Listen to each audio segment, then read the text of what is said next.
listeners of the Mad Scientist Podcast. I'm your host, Chris Cogswell, here with my co-host, Marie Mayhew. Marie. Oh my God, Cogs. I am surrounded by crystals. What an exciting I'm time. in my healing center. What an exciting time for all of us. This episode, we're talking about crystals. Woo! It's going to be good.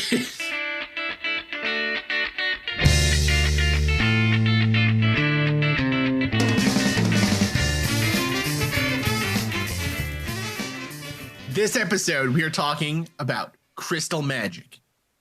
It's a fun one, and one that has really been a long time coming. We've been poking fun at crystal magic since episode 1, basically, but it's really not a topic we've ever delved into in any kind of full way, because it's one of those topics that like sounds silly, but when you dig into it, there's different ways of looking at it as like a tradition or a type of magic or a cultic practice. There's like for every religion there are a different way of using crystals or thinking about crystals like magical properties. So it's got a super long history. It's very, very interesting, and I'm super excited to get into it. Marie, get out your moonstone and carnelian, because we are going in. I'm centered. I'm ready. So centered. I'm so centered. I am so not centered. If there's one thing our listenership should know about me, I'm not centered. Not centered. I am that top that is wobbling like there's no tomorrow and is just going to shoot off somewhere at any given time. So one of the reasons we wanted to do this episode, besides Marie just being like ready to explode with magical energy at any given point in time, woo! was so Marie and I both, we're young, we're hip, we're into what the kids are into these days. So we have started watching, I think the kids call them TikToks, TikTok. It is the TikTok. Yes. Yes, TikToks. So we wanted to do this topic because we actually, Marie and I, in our daily lives, have a lot of people who actually do enjoy and like kind of believe in the crystal stuff, like crystal magic and things like that. Yes. We also have a lot of listeners who, either have like YouTube channels where they talk about kind of their magical practice and their kind of like spiritualism or kind of religious beliefs. So like Olivia Graves, who follows us, does the Witch of Wanderlust YouTube channel, which is really cool and a very interesting kind of look at, again, kind of like magic and those sorts of practices in the modern age. We also have listeners who look at this from like the archaeological perspective or more of a historical perspective. There's just, a lot of people who listen to this believe in this stuff. And so although we do think that, like, obviously, the person selling crystals in Sedona, Arizona on peyote, that is hilarious. We also recognize that unless that's your mom, and then unless that's your mom, in which case, apologies. We also realize that there is a side to this that people take seriously and find interesting, and the history of it is very, very interesting for us. Yeah, just because we're snarky buttholes does not necessarily mean that we're right. Exactly.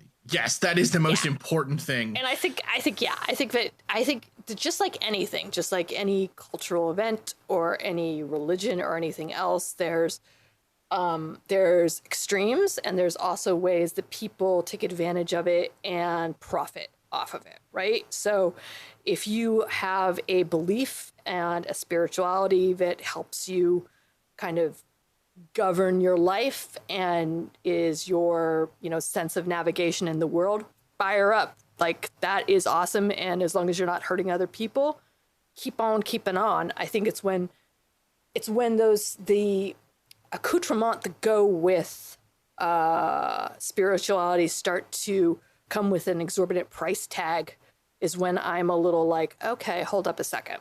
It's literally the moment somebody thinks, hey, I could charge somebody for this. Which is that's when it becomes evil of every given day, pretty much, right? Like right now, there's somebody out there going, "Holy smokes, I'm going to make $1 million," and you know what? They are, and there's just nothing you can do about it. It's true. Yeah. Speaking of, listen to our ads and pay our ad sponsors, please. Anyways, we're not those people. No, no. That's the other thing. Chris and I will never be those people. Probably not. I know. Well, Use promo code MAD at whatever. Marie, sidebar. The number of companies who are like, hey, yeah. you're a fat, hairy guy. You should advertise for our ball trimmers is through the roof. It's through the roof. Well, why aren't we getting in on big ball trimmer money, dude? I don't know. Why aren't we? Okay. A lot of actually the inspiration for this episode came from a book that I got called Cunningham's Encyclopedia of Crystal, Gem, and Metal Magic by Scott Cunningham, which on the front of the book tells you very helpfully it includes a 16-page color insert. Super fun. This book I actually picked up, I believe, at a bookstore in New Hampshire.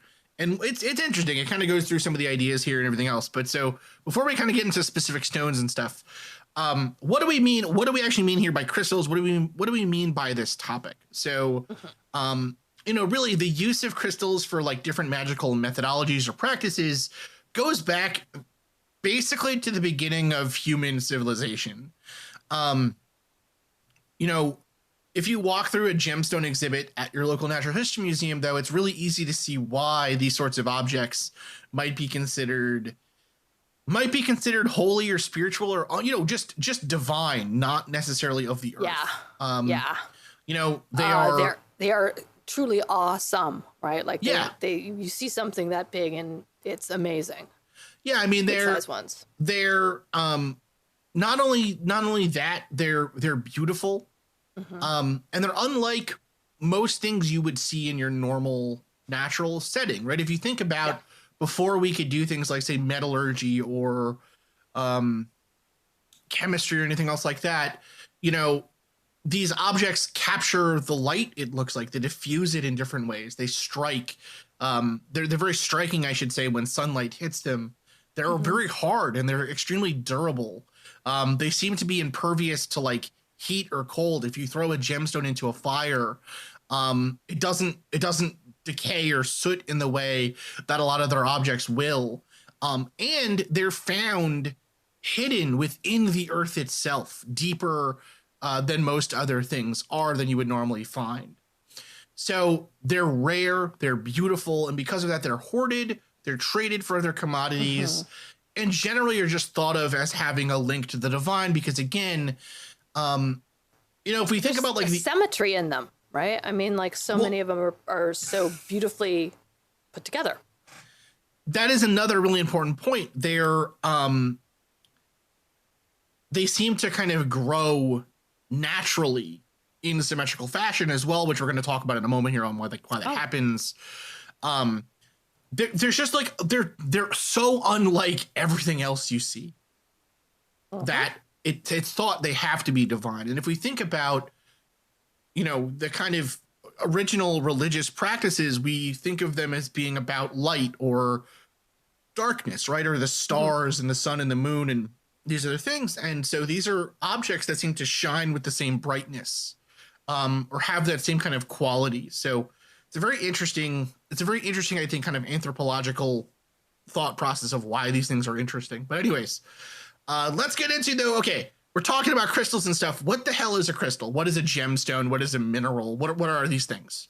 Jace. No idea.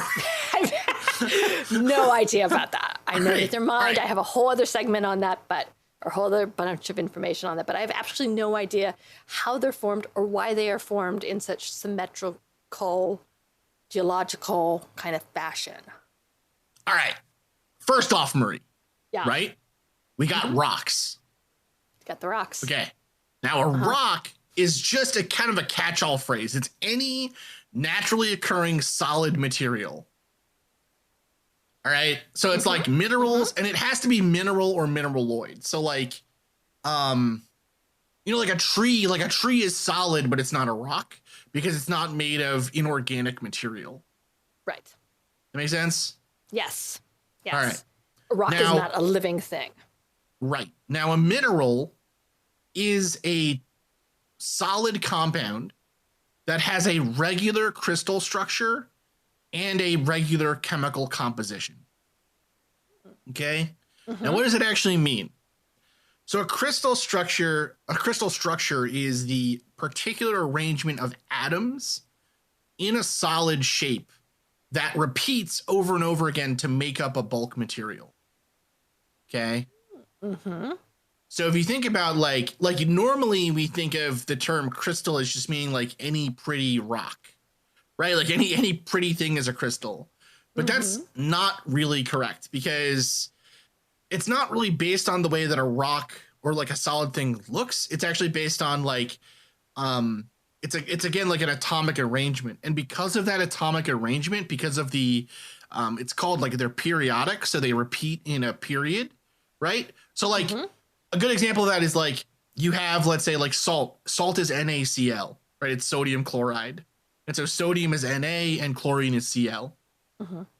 And so in a salt crystal, the way that it's arranged is it goes sodium, then chlorine, then sodium, then chlorine, then sodium, then chlorine.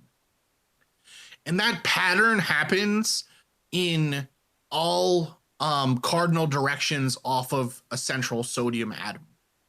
Does that make sense? Yes. So it's so the forming sodium around it in a so the symmetrical way. sodium Yep. the sodium can bond like up, down, left, right, and then backwards and forwards. And it bonds in all of those directions to a chlorine. And then each of those chlorines bonds in each of those directions to a sodium. It's not random. It's not random. And that's what we mean by it being periodic too, is that if you, therefore, you know that next to every sodium has to be a chlorine. And so it doesn't matter how many periods away you go, you know that next to a sodium is going to be a chlorine. Dig it. Okay. Yep. Interestingly, though, like something like, say, glass is not a crystal. No. Because glass has a random pattern. It has no crystal structure to it. And that's actually why glass like shatters so easily, is because it's a completely random chemical structure. So according to the International Mineralogical Association, who takes this very seriously, Marie, yes, they do. Minerals have the following properties. Okay. They must be naturally occurring substances formed by natural geological processes. None of your fake diamonds. Thank you very much. Yeah. They must be a zirconium. They must be a solid substance in natural occurrence. So that's like normal temperature, pressure, whatever, except for mercury, because it got included before they made up all these rules. Because they're just rules made up by nerds and they don't mean anything. The material must have a well-defined crystallographic structure, and it must have a fairly well-defined chemical composition. Now, that last one's kind of interesting, right? So, okay. So that's what like a mineral is. So everything we think of as like a crystal generally are minerals. Okay, some things aren't like obsidian or onyx like isn't really, it's a type of glass, but like whatever. Now some of the other things that make minerals so interesting is they have like so different chemicals can take on different crystal structures. All right. So a good example of this, Marie, is carbon. Yes. Right. So carbon can make diamond, but it can also make graphite. Okay. Isn't that insane? Like, okay, keep going. It's super interesting. So diamond is extremely hard. It's the hardest material we know of. Has all these other interesting properties, and graphite is so soft that we use it for pencil lead because it smears. Yeah. And the difference there is that diamond is all carbon atoms arranged in a tetrahedral crystal structure. Okay. And graphite is carbon in sheets, like two-dimensional crystal sheets that then have water or something else between them. Yeah, it's just like flattened out, and the other one is an actual like dimensional, three-dimensional structure. Yeah. So why is it that we can't? Well, we kind of now we can, because we know if it's periodic and we know how the atoms are structured. Why can't we manufacture that? We can. We do. We do, right? We do all the time. Yeah, we do all the time now, right? Yeah, so like industrial lasers and stuff use like sapphire as like a tuning material. Yeah. We make industrial diamonds for things like saw blades or for drilling machines. Right. So we can make them now. The So this is actually kind of an interesting one. The difference is, well, not really the difference, I guess. Like, let's look, like, think about like ruby and sapphire. Yeah. Yep. Ruby and sapphire are actually the same mineral. They're corundum. So both of them have as mostly a chemical structure of Al2O3. So they have 2 aluminums and then 3 oxygens. That's like the repeating pattern that happens is the aluminums are bonded to these oxygens. The only difference between ruby and sapphire is the inclusion of impurities. So ruby has chromium atoms occasionally replacing aluminum, which gives it the red or pink color. Right? So it's like about 1% of aluminum is replaced by chromium to make rubies. Sapphire, though, is basically like it can be almost anything that replaces it. Like it can be like iron, tantalum, or iron, titanium, vanadium, chromium, magnesium, like a whole bunch of other stuff can replace aluminum to make a sapphire to make like a blue color. So then when people grade these minerals or like look for them to see if they're, you know, like real or not or whatever. Quality, yeah. The quality of them. Sometimes what they're actually looking for are like imperfections. So like for rubies or for sapphires, they'll look for like star rubies or star sapphires.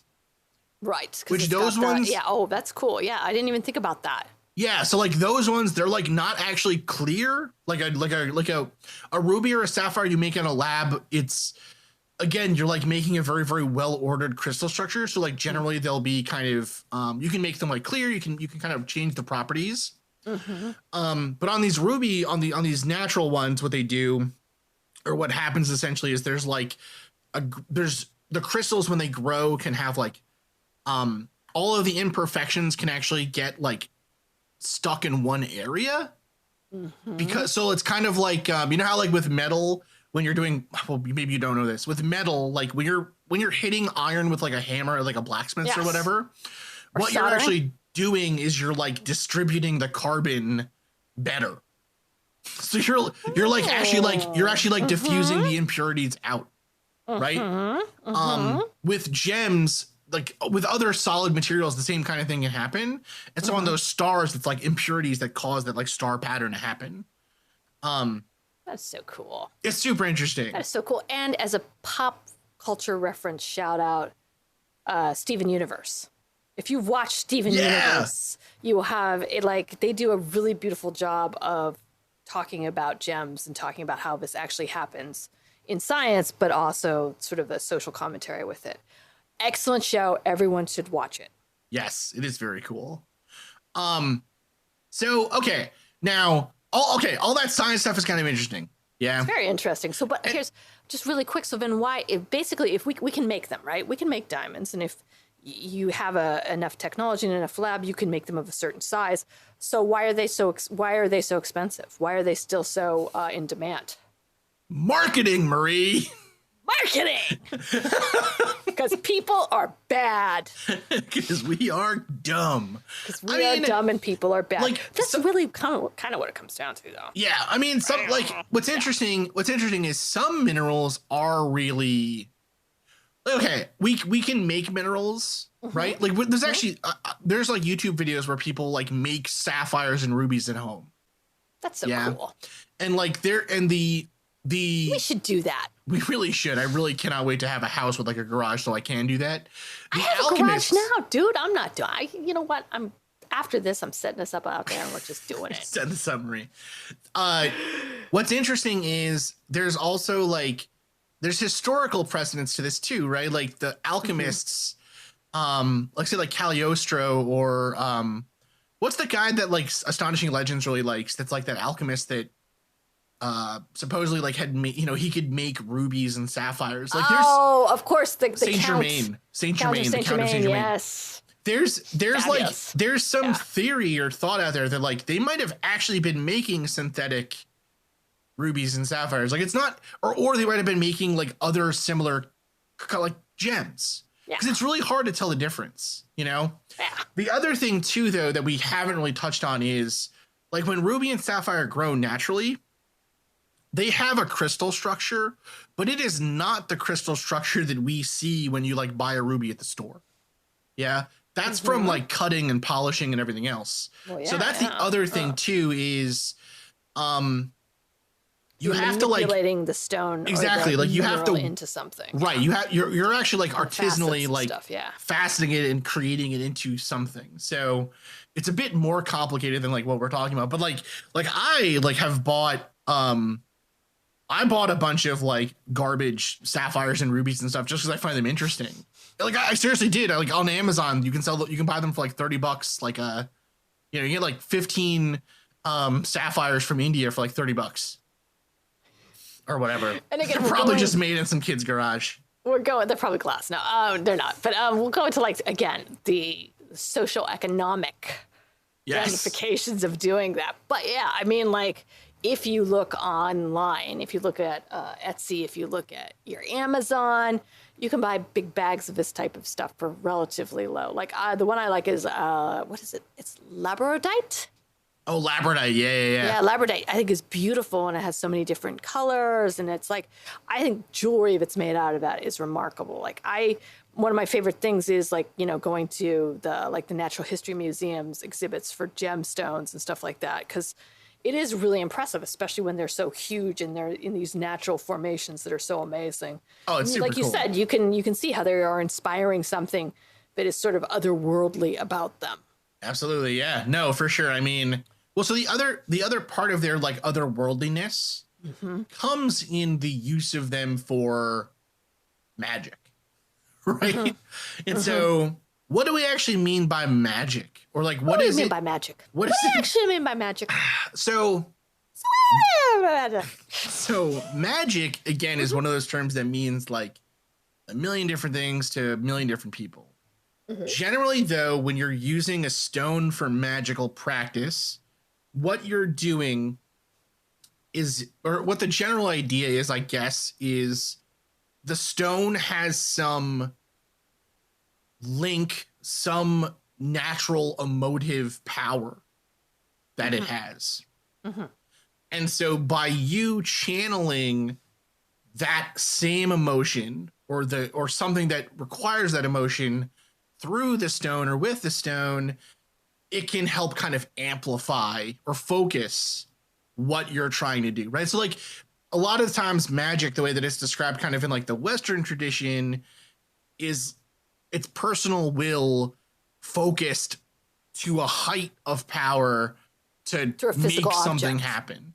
Yeah, to a physical, some kind of physical object. Yeah, so it's like why, in like say like Satanism or some types of Satanism, whatever, the idea of magic was like you would go to these like big power, you'd go and dance like crazy and scream in this room and whatever, and that emotion, the kind of raw anger, whatever emotion you had, that is then what would kind of shoot your mystical goo to the energy or whatever, or the universe, right? Which is still the same as a bacchanal with Dionysus from the ancient Greeks. Yes. Yeah, exactly. Yes. So it's always kind of like your emotion or your thoughts hit a pitch of inevitability almost, and then this object is like focusing that inevitability and helping you make something happen. Yeah, so like if you go ahead. Question. Lot to unpack. Question. So what you're basically saying then is Gwyneth Paltrow is a witch.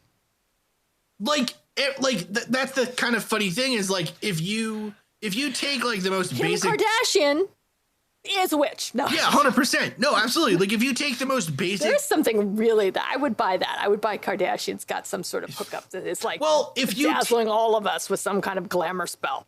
If you take the most like basic definition of magic, if you read like, if you read like just. I'm just being glib. I know very well. But seriously though, like if you strip all of like the bullshit like window dressing away from it, right? The idea has always been that like there is a link between the physical and the mental realities. Yes. And so just like you can imagine, I can imagine that, when I was a kid, I would think that I was going to be a scientist.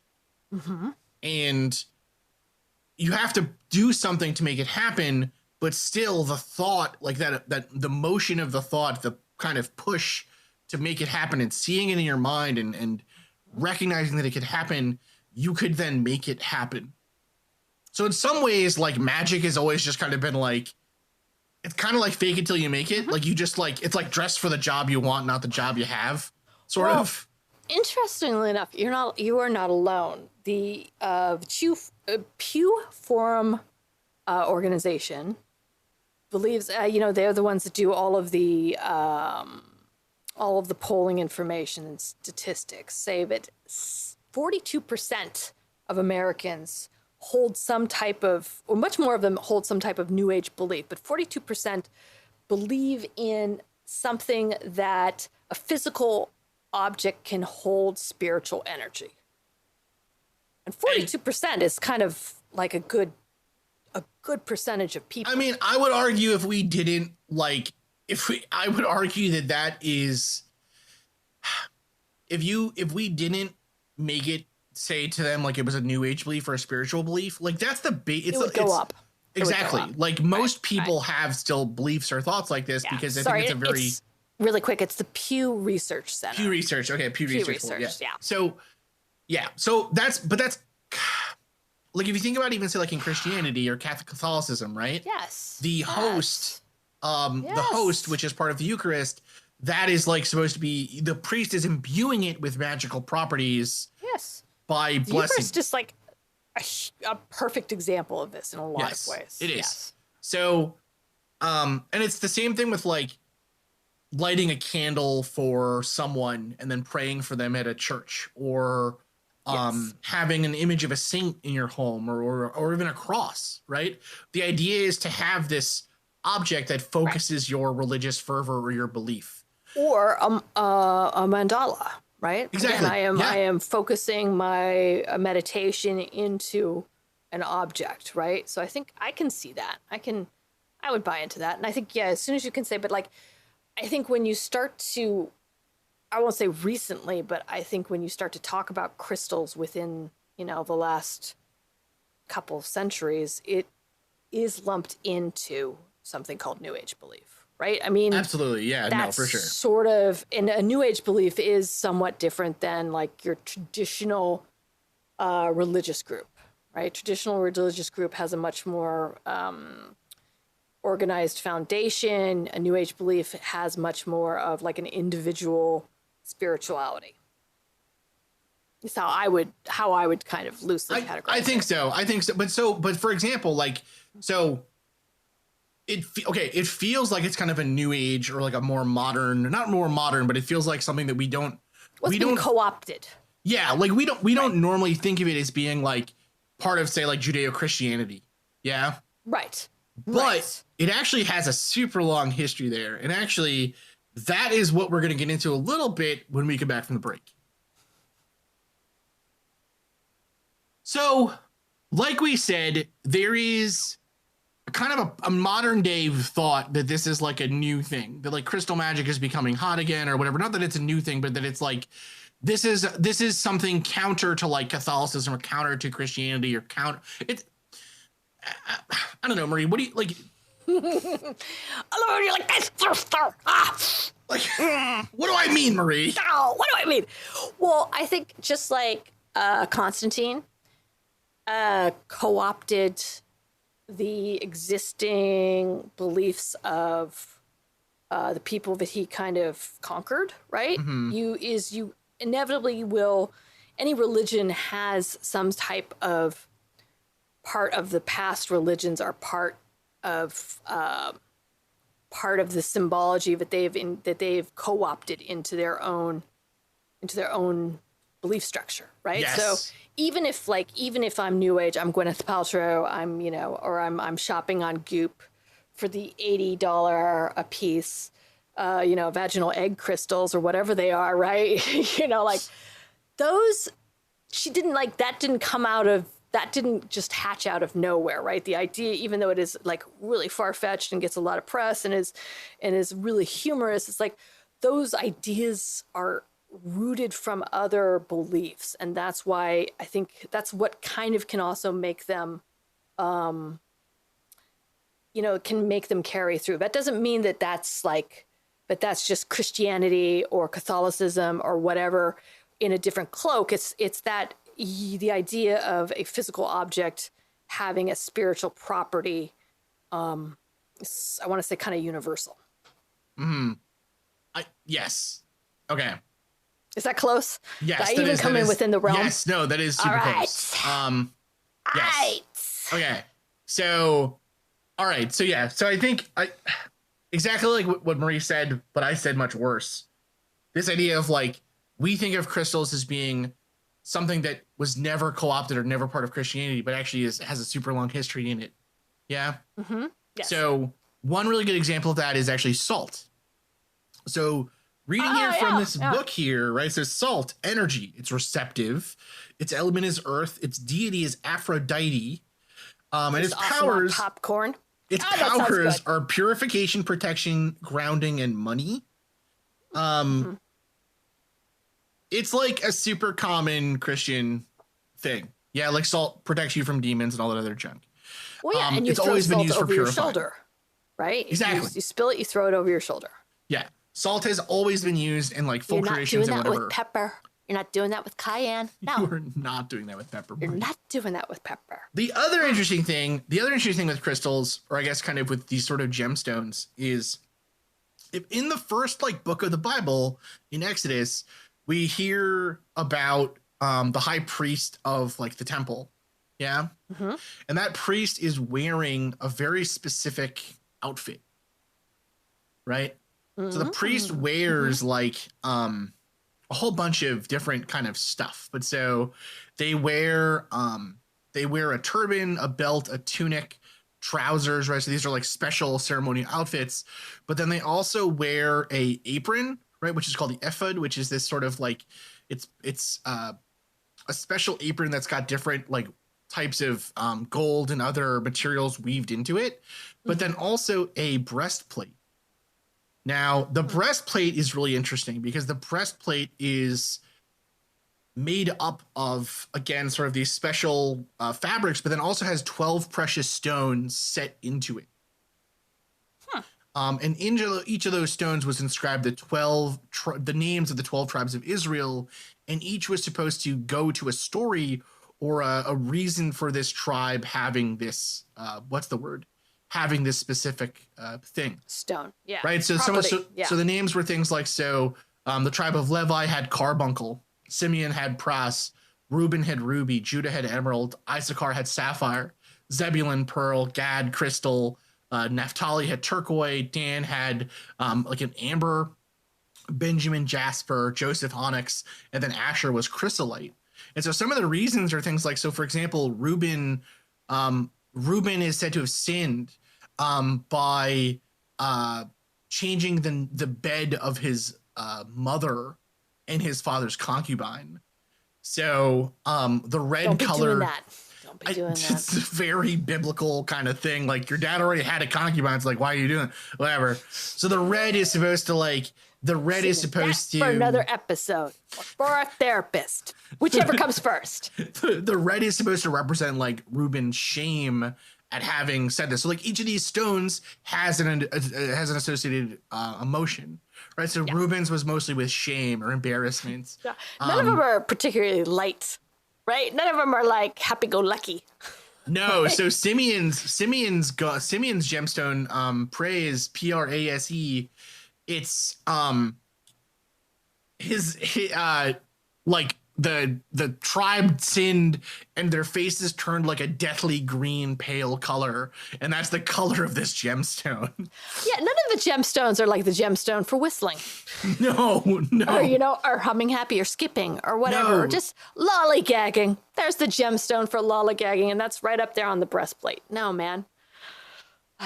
Yeah, it's super interesting. So like a lot of them are like this same kind of story, right? So the tribes of Israel are coming from like Joseph. So like if you've ever seen Joseph in the Technicolor Dreamcoat or like heard that story or whatever, it's those are the brothers that become the tribes of Israel. Right. So Right. And they're serious stories, right? They've got some gravitas to them. But if any of our listeners know what the gemstone of lollygagging would be, please let us know. Yes, please do let us know. So it's super interesting that they have this kind of like connection here, and actually part of another part of like another part of the breastplate were these two things, and we don't really know what they were, but they were called the Urim and Thummim, or Urim and Thummim. And they were basically these, like, they were connected to the priests, like, they were basically, what's the word? They were on the priest's, like, his robe kind of thing, but it's not really like a robe. It's kind of like a turban, I guess I would say, more than anything. So it's like the apron thing, right? So, like, if you look at, like, it's kind of like it's like a shawl, I guess. I don't know how to describe it, Marie. Anyways, the ephod. So what this had, they were these That'd be two heavy. Like, this is a lot of weight on somebody. Sounds like a lot too. for like. It sounds like a lot for the Middle East to be wearing. Hot. You're very sweaty. hot.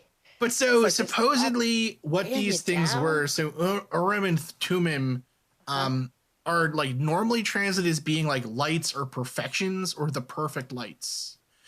And so it's supposed to be like a physical abstraction of God's judgment or God's thought. And so the idea was like the priest could ask into these objects something, and then the whatever these things were would then give back an answer from God. Ooh, okay. And so they're kind of like divining stones almost. Interesting. But actually a lot of, again, crystal magic today talks about like you can like scry into the stones, right? Or they will give you an answer. Yeah. You can have them hanging on rods or whatever, like, or on chains. It's a super interesting thing. And so one of the other ones, it's very similar to like in Latter-day Saints mythology. They talk about like Joseph having a special object that he could. Joseph Smith having a special object that he could kind of look through to read the stone tablets. Yes. Right. So the idea was that like these objects, these crystals, could allow you to like know when was this actually God's divine belief or prophecy or whatever, and when was it just bullshit. Yes. You know, I will put in a quick plug here. My mom has a crystal on a like a pendulum, right? And she'll hold it on a stone, or she'll hold the stone and it's on a chain or something, and it will start going one direction or another. I cannot vouch for its validity or even what it's made out of, nor will I make fun of it because she'll mark us down in stars. But I'll say that, like, I mean, that type of sort of you're using it as a translation device, right? I mean, you're basically getting an answer, or it's translatable information from the mouth of God, or from the will of God, or the voice of God, or whatever it is coming through something to give you some kind of guidance. I think is kind of, again, it's like it's a physical object that is this prism, or this medium for which you're able to understand greater divine power. It's just I mean, again, it's kind of a very interesting, like, which I can get, like, why that's, like, I can get, you know, again, that's sort of the history of it. And I think the you know, the foundation of it. I do think, however, that those things can get exploited, and those things can also get blown out of proportion, just like anything else. And I will say, like, I do feel like the most recent bout on TikTok was kind of a good example of that in some ways. Which is, you know, I don't know if we're ready to discuss that yet or not. We absolutely are ready. Let's go into it, Marie. Let's do it. Well, like the whole, I can't remember the stone's name, Moldavite, right? Oh, Moldavite. Yeah, something like that. Yeah. Right, which is a green color, and really was coming up, you know, people on TikTok, you know, were saying that they had Moldavite earrings and they lost one of them, and then their mom got cancer, and then they got in a car wreck, right? And it's like, you have these sort of videos of, or, you know, you have these clips, these TikToks of, like, you know, hysterical young people, really upset because this happened to them, right? And it's like, and naturally, instead of it being sort of this, this prophecy of warning, like the plague upon all your houses kind of thing, it's selling out everywhere, right? Amazon can't keep it in stock. The price of it is going up and people want it more, which again is like, do I think that like, they're talking about the properties of the stone, and when it touches your skin, you can feel it vibrating and you have this, this dizzying sensation. And it's like scientifically, that stone's not going to do that to you. That just does not have the properties to do that, right? So it's like, is it psychosomatic? Is it something else? Maybe. Are you communing with a stone? Okay. But I think that there's something about, like, I'm not gonna judge someone's experience, even though I sound sort of snarky when I talk about it. I'm not gonna judge someone's experience that they've had with some object, right? Because I didn't have that experience. However, I do think the one thing that people should be more aware of or should be thinking about are that these are stones, these are minerals, these are rocks that are being mined in places, including in our United States, that are not necessarily coming from ethical sources. No. Right? It's like the majority of this stuff comes from Madagascar, and it comes from, incredibly impoverished environments. And, we'll post some links to some articles that basically your healing crystals are coming from places that, that don't even have drinking water, that don't even have, that definitely don't have any kind of infrastructure. People are living completely below poverty, but are mining these things, as sort of being sold from a multi-billion-dollar industry. Like, that's the other thing that kind of threw me, that really was revelatory in this research, was like, holy smokes. Like, I knew that sort of, again, like, quote unquote, the new age, had some capital behind it, but crystals alone are a double-digit billion-dollar industry year over year.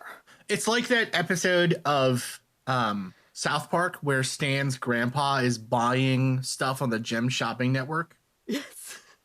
And so he buys it. So there's a whole series of it where it's like, it shows like they go, Stan and like Carbon and them go to India, and they go to like one of the places where there's like, thousands of people making this crappy, cheap jewelry.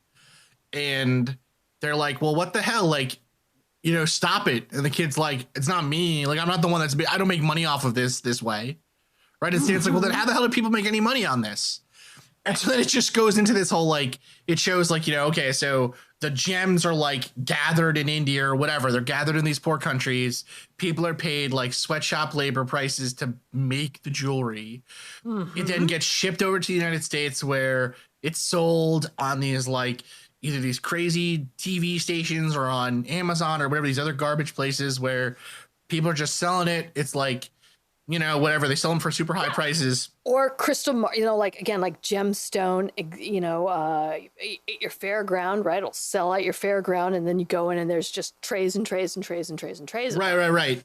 And then it's like, and then eventually all of that stuff gets sold back to like, it gets, in the episode, it's like, then that jewelry gets sold to the cash for gold places, and then they just send it back to India, and then it gets back to the United States to be sold to people's grandparents for marked up prices. Which is like partially true, but like in this case, mining for gemstones is really bad for the environment. Oh yeah, it's super unsustainable. You talk and about shitty. like your blood. What is it? Your bloodstone diamond, right, or whatever it's called. Like, I can't remember what's the term. The blood diamonds. Blood diamonds. Yeah. Oh, just blood diamonds. Duh. But I mean, it's like, yeah, about those, but you don't know like, oh, my rose crystal, or whatever is like. No, they're coming from someplace. The bigger and the more extravagant they are, the more some other country is getting pretty much raked over the coals for them. It's just like, and again, like, there's this weird, again, I'm going to make a huge generalization about like, well, there's a tie-in about like your connectivity to Earth, right? but this is a connectivity to where these things came from, and that's the power of it you're harnessing to really have a deeper understanding. If it's not through God, it's sort of through Gaia or Mother Earth or something. And it's like, yeah, no, none of that is really the case. And if you're researching these or buying these, look at like the most ethical way of making that investment, or grow them yourself. But what's actually I think really interesting is I watch a lot of YouTube videos that are, my YouTube viewing habits are pretty specific, Marie. They are, and now we're all going to learn about them. Yes. Yeah. So they are either Korean news channel does story about animal in person's home. So it's like either a fat raccoon or like a cat or like something like that. That's like, I'd say that's like 25%. It's video games being speed run. That's 25%. Excellent. And then recently, a pretty big chunk, I'd say like 50% recently, has been people digging for gold or gems out in the wilderness. That is cool. There is out there. Yeah, I mean, like that is something that is out there. But even then, they're talking about how like this is pretty bad for the environment. You can't have the runoff here from this going into the river, because it'll dirty it all. And it's like, and this is like people with like their kids going out there with like buckets. You know what I mean? Like it's not like this is an industrial process. Like this is still like a one person or like maybe a family operation, and they're, but again, it is like a hugely, there's some of these where the guy's like, he's chunking off pieces of stone and he's like, this is like a $60,000 stone. And it's like, that is the ugliest stone I've ever seen in my entire life. Like, are you kidding me, sir? So, I mean, I think that's the other part of this, that you can have it with like a connection to nature, like you're kind of saying. You can do it in a way that is sustainable and kind of interesting and everything else. But the ones like with the Moldavite, that is it's formed by a meteor striking the earth. Mm-hmm. That doesn't happen that often. No.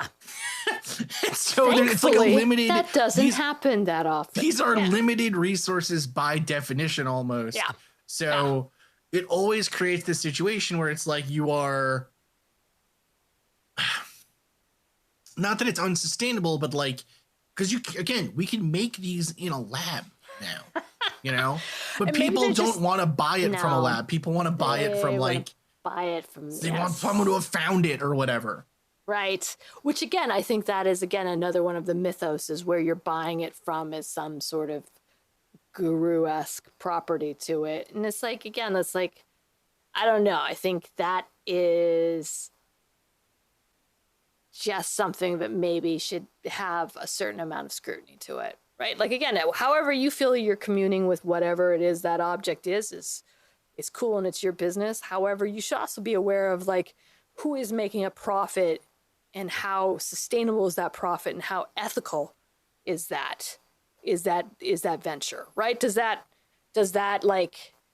that on some cosmic level negate what you're doing, right? If you're like, invested in having a communion with Gaia or a communion with like, using this thing to open yourself up through Mother Earth, and basically you find out that was because it was done through basically a mining company in Madagascar, where they don't have drinking water and they're like severely below poverty level, and it's basically forced labor. I mean, doesn't that negate some of that? Yeah, Marie, I gotta say, I saw Madagascar, the movie, and you are not describing it accurately. I know. Those animals seem much happier than what you're kind of describing. They like to move it, Chris. Yeah, that's what I took away from that. That's what I thought, Marie. They like to move it. And I guess they like, I guess they just like to also exploit it. Exploit it. Oh God. Not as catchy a hook. I don't know why. Not as catchy. Your point is well taken. I mean, I think it's interesting, right? It's sort of like the again, I'm pulling out one of my few Star Wars references. Don't they have to like find the crystals that go into their own lightsabers? Kyber saber, yeah, they have to find kyber saber crystals. Yes. Okay. Yes, they do. Crystals, yes. So I played. There's a video game that came out where like you play as a Jedi, whatever. It's called Jedi Fallen Order. It's very, very good. Yes, Fallen Order is excellent. It's really good. Oh my And so, in that you have to like go to find your crystal for your lightsaber, and you feel like the crystal like calls to you, right?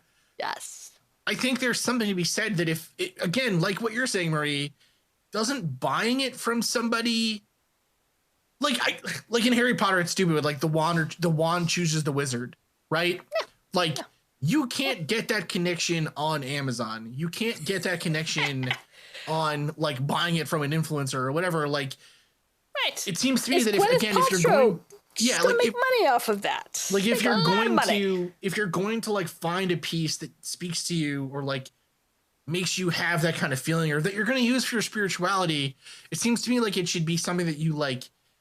Not that you find, because that's also kind of like a like stupid gatekeeping of like religious or spirituality or whatever. But like, it is kind of an interesting dichotomy of like, it's something you should just be aware of. That's all. I mean, like, again, like I'm not gonna tell you not to buy stuff from Jeff Bezos or from Gwyneth Paltrow, but I just think it's just one of those things where, it comes into question. You should at least consider it and think about it. And maybe, honestly, maybe there's a rock or a mineral in your backyard that's just as effective. I would love to hear from our listeners who do the crystal stuff. Yeah, about this one for sure. Because like again, well, all we know about it is the little bit that we do know. It would be fascinating to hear from somebody and kind of how they use it and what they think it does for them and everything else. I mean.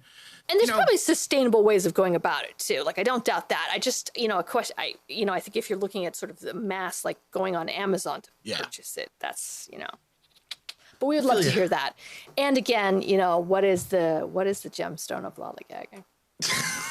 Listeners, we love you so much. Thank you for listening to this episode of the Mad Scientist Podcast. Ow! Good stuff, Marie. Thank you again, dear listeners, for listening to the Mad Scientist Podcast. I have been your host, Chris Cogswell, joined by my co-host, Marie Mayhew. If you'd like to contact the show, please send us an email at themadscientistpodcast@gmail.com. That's all one word.